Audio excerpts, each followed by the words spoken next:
ده الفيديو بتاعنا النهارده. زي ما انتم شايفين كده قرنبيط. هعمله لكم بطريقه سهله جدا وطعمه جميل قوي قوي. هعمله لكم برده بامكانيات في البيت، مش هتجيبي حاجه من بره. هتعملي لاول مره بالطريقه بتاعتي، مش هتبطلي تعمليها تاني ان شاء الله باذن الله. ده موسم طبعا بتاعه. احنا عايزين نستغل الموسم بتاعه، لان هو اصلا يعني الموسم بتاعه قليل، ما بيطولش كتير. عايزين نستغل الاكله دي، اكله جميله جدا، اكله موفره على فكره، مش مكلفاكي اي حاجه، مكوناتها بسيطه جدا جدا، كلها موجوده في البيت، تشتري اي حاجه من بره. بتاكليها مع شويه سلطه، بتاكليها مع شويه طحينه، بتاكليها مع شويه مخلل. اكله حلوه قوي قوي وجميله ومغذيه ومفيده لينا ولأولادنا. وزي ما قلت لكم في عنوان الفيديو، في معلقه كده نحطها في الميه واحنا بنغلي القرنبيطه. المعلقه دي هتغير لك طعم القرنبيط خالص، انت اتعودت عليه، لاول مره تاكلي الطعم الجميل ده. هتحسي ان انت اول مره تعملي قرنبيط في حياتك، مش هتبطلي تعملي خالص. طول فتره الموسم كلها هتقعدي تعملي في قرنبيط. هندخل على الفيديو دلوقتي من اوله، اتفرجوا عليه، ما تسرعوش الفيديو، هتلاقوا فيه تكات حلوه قوي. هتفيدكم جدا جدا. قبل ما نبدا الفيديو بتاعنا، نشوف قناتنا لاول مره يا جماعه، عشان ما نمسك الميكروفون ده. قبل ما نبدا الفيديو بتاعنا ونقول هنعمل ايه النهارده ونقطع ايه ونشيل ايه ونطبخ ايه، نشوف قناتنا لاول مره يدوس لايك، يعمل اشتراك، يفعل زر الجرس عشان نشوف كل جديد هيبقى احلى بيكم وليكم ان شاء الله باذن الله. بنعمل اي حاجه. بسم الله الرحمن الرحيم، والسلام عليكم ورحمه الله وبركاته. اللهم صل وسلم وبارك على سيدنا محمد وعلى اله وعلى اصحابه اجمعين تسليما كثيرا. هنعمل النهارده يوم القرنبيط. انا من القرنبيط ست بتقول لي اجيب لك ايه، كزبره.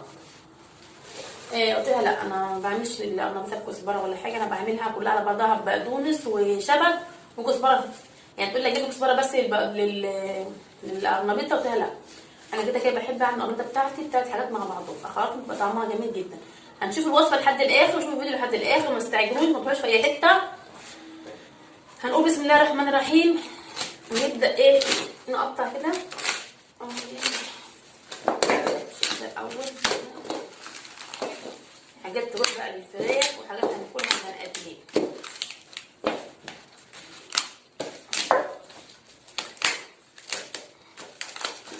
احنا اشتغلنا بقى نعمل الحبه دي على الارض. ده الواحد جاي من بره تعبان، مش قادر يقف على مكانه دلوقتي.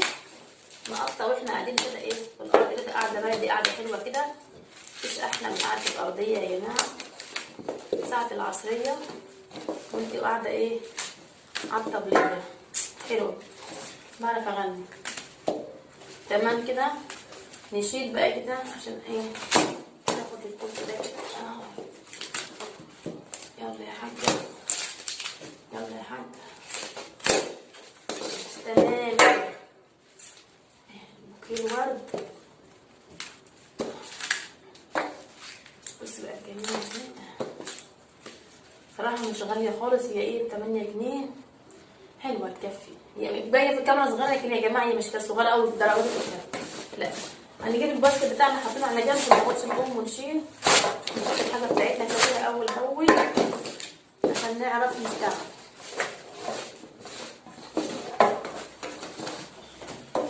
تمام كده تمام.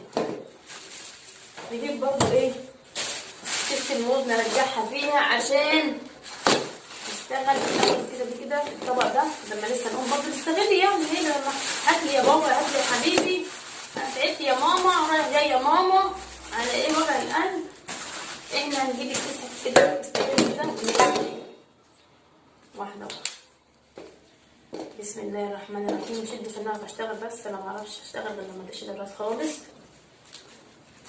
هعمل لكم الطريقه بتاعت امي، مش الطريقه يعني بتاعت انا، لا، هعمل لكم طريقه امي بقى، اللي هي علمت هي دي. انا ايه بتعجبنا في الاكل. بسم الله الرحمن الرحيم.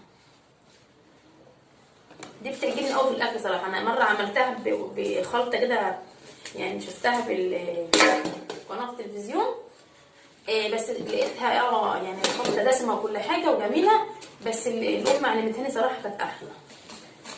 الواحد لما بيتفوق على حاجه معينه يا جماعه، وبيجي ياكل بشكل تاني، بيحس ان هو اللي اتعود عليه افضل. في ناس بتحب التغيير وبتتعود على الشيء الجديد، بس عادي. انا بالنسبه لي بحب التغيير وكل حاجه، بس انا دايما بحن القديم، يعني بحس ان القديم احلى. تمام كده. ممكن نعمل حبه صغيرين وحبه كبار عشان يبقى ايه لما نيجي نزوق الطبق يبقى شكله كده حلو. ماشي. نرصها رصه كده حلو عشان برضه بتهري. هنعملها كده ونعملها كده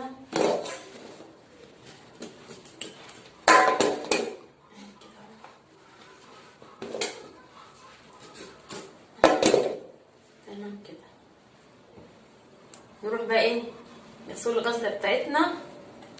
شوفوا الجمال بقى، شوفوا عامله ازاي كده. احنا قطعنا القرنبيط زي ما شفتوه معانا. القرنبيط لما باجي اغسلها يا جماعه بغسلها واحده واحده، ما بغسلهمش كلهم مع بعض كده هيتهروا، لا بمسك واحده واحده كده على تحت الحوض واغسلها واحده واحده براحتها كده بالراحه عشان ما تهريش مني. وكمان لو في تراب ولا في اي حاجه تنزل.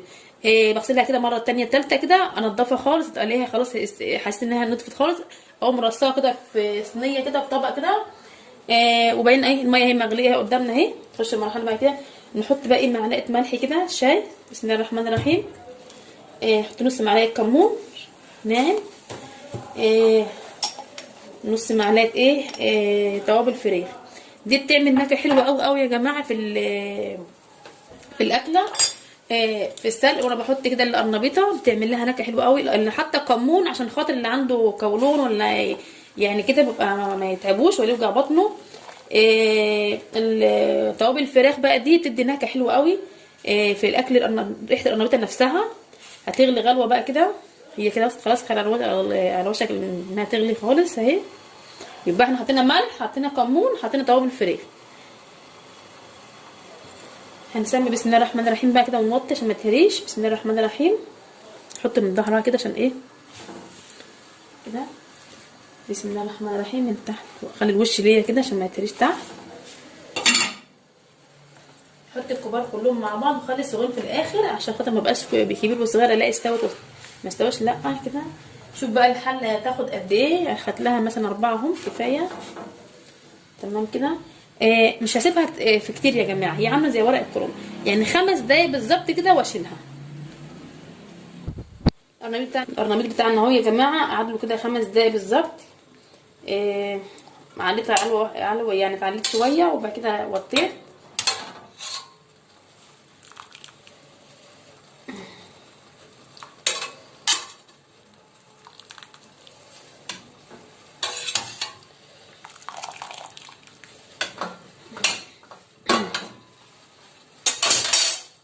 الجزء التاني بقى كده اهو.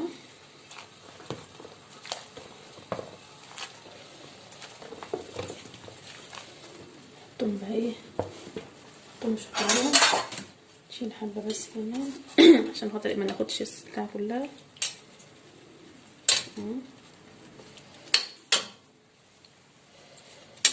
زي كده. هنسيبه بقى 5 دقايق كده. نوطي عليه عشان ما يتهريش. ما تعليش عليه عشان لو انت عليت عليه هتلاقي الفروع الصغيره دي اتهرت. لا خليكي موطيه وغطي كده و5 دقايق وتشيليه. دي الحاجه التانيه بقى بتاعت القرنبيط. زي ما قلت لكم يا جماعه 5 دقايق بس. ما خليش الميه تغلي جوه القرنبيطه عشان خاطر الجذور الصغيره بتاعت القرنبيط دي تقوم تهري. لا هي 5 دقايق وانا موطيه كده كده كده الميه مغليه عشان الحاجه تبقى بحالها حالتها كده حلوه كده ما تهريش مني كده. احنا كده يعتبر ما عادش فيه حاجه خالص غير حاجه بسيطه خالص. بصوا هنحط اخر مرحله بقى لينا هي يا حبايب قلبي كده. خلصنا تمام كده. بسم الله الرحمن الرحيم. بسم الله الرحمن الرحيم. هنغطي ال5 دقايق زي ما احنا قلنا كده ونطلعها وكده. القرنبيط بتاعنا خلص. هنخش بقى في المرحله اللي بعدها اللي هي ايه ازاي نعمل الخلطه بتاعت القرنبيط نقليها على البوتاجاز. ما تروحوش في اي حته، خليكم معانا. ما تنسوش اللايك يا جماعه. اللي جاي منكم يا احلى مشاهدين واحلى متابعين. ورجعنا لكم تاني بقى عشان اوريكم الخلطه اللي هنعملها بتاعت القرنبيط. انا قطعت الخضره بتاعتي زي ما علمتكم قبل كده. الخضره بتتقطع بعد ما بتتغسل مش قبل ما تتغسل عشان الفيتامينات اللي فيها ما تتكسرش. تعملي اكله وجبه حلوه صحيه لحد الاخر. تعمليها مظبوط. ازاي؟ ان لما يكون في اكله فيها خضره اغسليها الاول حلو قوي الود منها الاصفر وبعدين اغسليها شويه كويس جدا جدا وبعدين تقطعيها زي ما احنا عملنا كده. لكن ما تقطعهاش وبعدين تغسليها لا خلاص احنا مش هنغسل تاني بعد كده. دي الخضره بتاعتي. انا بعمل في الخضره هي بيقولوا كزبره بس لا انا بحب اعمل الكزبره والشبت والبطاطس كلهم مع بعض. بجيب رفته صغيره كده واقوم عاملاهم كلهم مع بعض. بتدي طعم جميل قوي يا جماعه. ده دقيق بتاعنا. بسم الله الرحمن الرحيم. دول 3 بيضات. هو ممكن انت لو مستحبه يعني في الطبيعي يبقى بيضتين، بس انا يعني ايه، بما ان يعني عندي مثلا طفل صغير وبياكل بالعافيه، فلو اكل قطعه واحده صغيره، قطعه واحده بس، فمحبه ان هو القطعه اللي ياكلها تبقى فيها فيتامينات كده ومتغذي بيها يعني، وفيها كل حاجه. فهعمل 3 بيضات، وما دام موجوده عندك ما تستخسريش يعني، ربنا كده كرمك وحاجه بزياده مش مشكله، حطيها في الاكل او يعني مش هتخسر حاجه، بالعكس هتدي لاولادك فيتامينات اعلى. التوابل بتاعتنا فلفل اسمر، ملح، شطه مش مكتره شطه المره دي، بابريكا. دي كوبايه ميه مغليه بس انا سبتها تبرد عشان برضو ايه هتحتاجها في الطبخ. احط هنا بسم الله الرحمن الرحيم، الله واحد ملوش تاني كده، معلقتين دقيق، احط كمان شويه كده تمام. واحط التوابل بتاعتي كلها اهي بسم الله الرحمن الرحيم. نحط بقى ايه ال3 بيضات بتوعنا بسم الله الرحمن الرحيم. نحط ايه كوبايه ايه الميه دي بتاعتنا، برضو مش هحطها كلها، هشوف انا محتاجه ولا لا يعني، ممكن نحط الاول اقلب الاول، لو لقيت نفسي محتاجه ميه ابقى احطها. هي انا بس بجهزها تبقى مغليه عشان لو عايزه انام.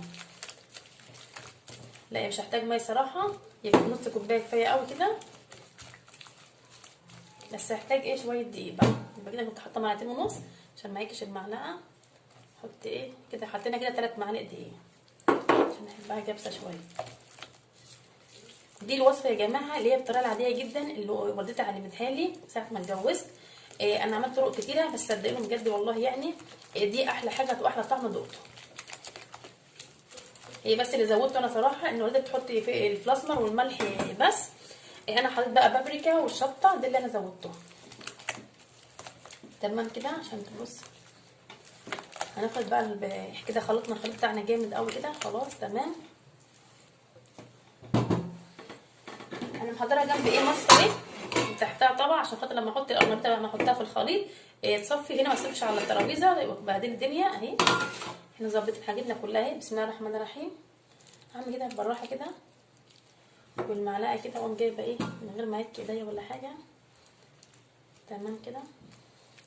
هي كده كده هتتصفى مع كل حاجه، هتاخد اللي عايزاه وهتنزل الفائض كله.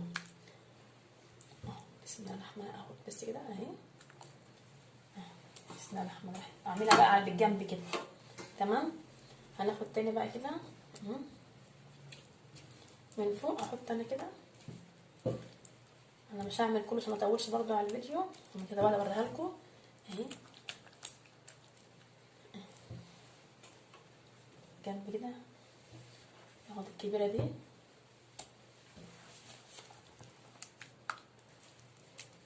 هسيبوا تجربوها يا جماعه تقولوا رايكم فيها ايه.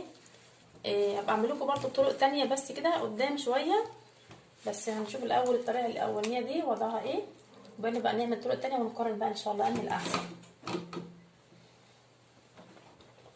في كبير وفي صغير.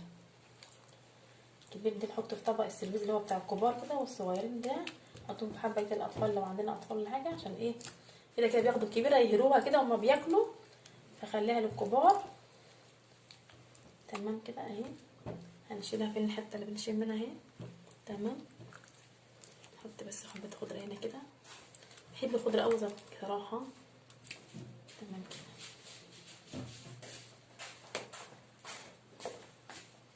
هرجع لكم بقى بعد القرنبيط كله كده ما يخلص ان شاء الله باذن الله ونحمرها على البوتاجاز كده. الزيت بتاعنا اتقدح على الاخر، حطيت واحده اهي، هنزل معاكم خطوه تاني بسم الله الرحمن الرحيم على وشها كده.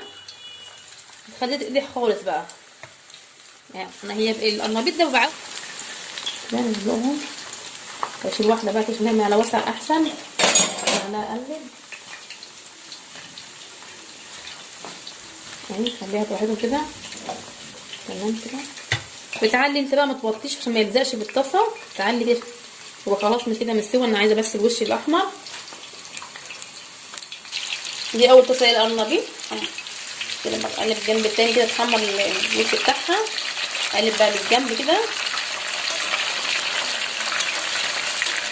هوريكم بس اول طاسه وبعدها ايه خلص كله مره واحده واوريكم ان شاء الله تاني كده. كده بصوا كده الشكل جميل ازاي يا جماعه.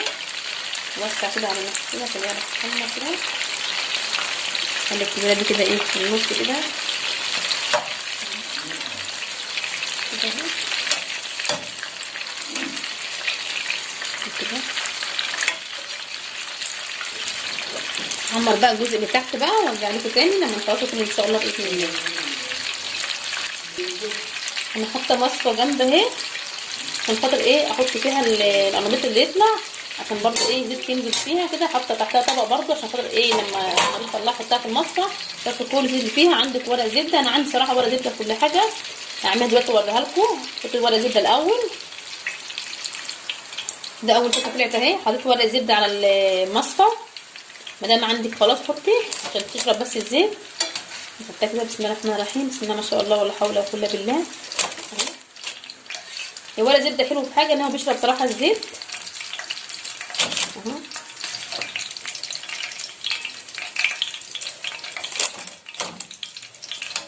بقى كده ما فيش ورق زبده مش مشكله، ما تعاديش نفسك، تقومي حاطه طبق تحت المصفى كده وتسيبيها كده 5 دقايق ولا 10 دقايق برده الزيت هيتصفى خالص.